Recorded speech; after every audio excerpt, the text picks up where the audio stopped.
Assalamualaikum warahmatullahi wabarakatuh. Perkenalkan, nama saya Melani Salsabila dengan NIM 22920469 bersama dengan rekan-rekan saya yang akan muncul dalam video ini. Langsung saja, di sini kami akan mempresentasikan hasil diskusi dari mata kuliah Human Capital Development yang dengan dosen pengampu Bapak Yusuf Amri Amrullah. Terima kasih Bapak. Di sini langsung saja, ide bisnis yang kami ambil ini adalah souvenir. Nah, apa itu souvenir?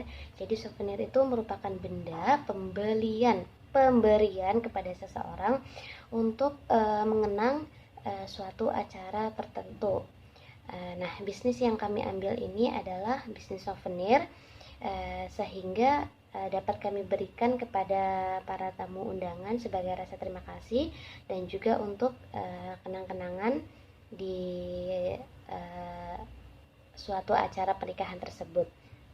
Nah, kenapa kami memilih bisnis souvenir?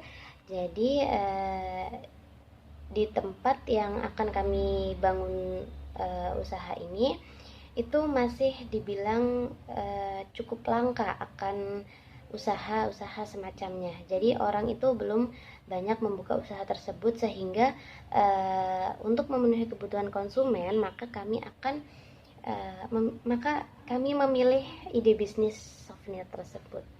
Oke, jadi langsung saja saya akan membacakan tentang talent management dari 1 sampai 2. Nah, yang pertama, perekrutan dan seleksi karyawan kreatif. Jadi maksudnya ide bisnis souvenir ini memerlukan karyawan yang memiliki kreativitas dalam desain produk. Nah, dalam manajemen bakat, perusahaan dapat mengidentifikasi dan merekrut desainer berbakat yang mampu menciptakan souvenir yang menarik dan juga unik. Nah, kemudian yang kedua, pengembangan keterampilan. Jadi seiring berjalannya waktu, perusahaan souvenir dapat memberikan pelatihan dan pengembangan keterampilan kepada karyawannya. Nah, ini dapat mencakup pelatihan desainer, pelatihan diskusi, atau juga pelatihan dalam hal pemasaran dan manajemen bisnis. Oke, baik. Mungkin 3. Pengakuan dan penghargaan. Mereka yang berkontribusi besar dalam menciptakan produk souvenir yang sukses perlu diakui dan dihargai. Yang keempat, program karyawan berkelanjutan. Perusahaan souvenir dapat mempertimbangkan program pengembangan karyawan untuk meningkatkan mutu karyawan.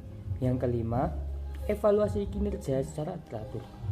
Mengevaluasi manajemen bakat dalam bisnis souvenir yang teratur ini membantu perusahaan mengidentifikasi area-area di mana karyawan dapat meningkatkan kinerja mereka. Mengelola SDM di era digital itu harusnya lebih mudah, justru harus lebih mudah dan cepat serta tepat. Dengan kemajuan teknologi sekarang, HRD serta atasan lainnya dapat menetapkan beberapa standar minimal yang harus terrekod, yang harus tersistem di dalam sistem informasi. Nah, penerapannya adalah ketika seperti perekrutan karyawan. Nah, dari perusahaan tersebut dapat membuat sebuah sistem yang berkaitan dengan standar minimal calon karyawan yang akan diterima sebelum mereka diseleksi untuk wawancara, sehingga yang dipanggil untuk wawancara adalah orang-orang yang sudah lolos dari verifikasi sistem terlebih dahulu, sehingga memudahkan perusahaan untuk ke depannya. Contoh penerapan talent management yang kedua, pengembangan dan keterampilan.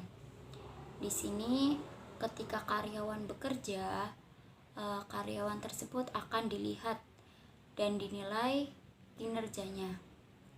Kemudian ketika sudah dilihat dan dinilai kinerjanya, karyawan tersebut itu hasil penilaiannya akan dimasukkan ke dalam sistem.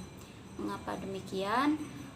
Agar perusahaan itu dapat melihat kinerja setiap masing-masing karyawan, sehingga perusahaan juga dapat memilah dan memilih karyawan yang berpotensi dapat memajukan perusahaannya. Sekian dan terima kasih.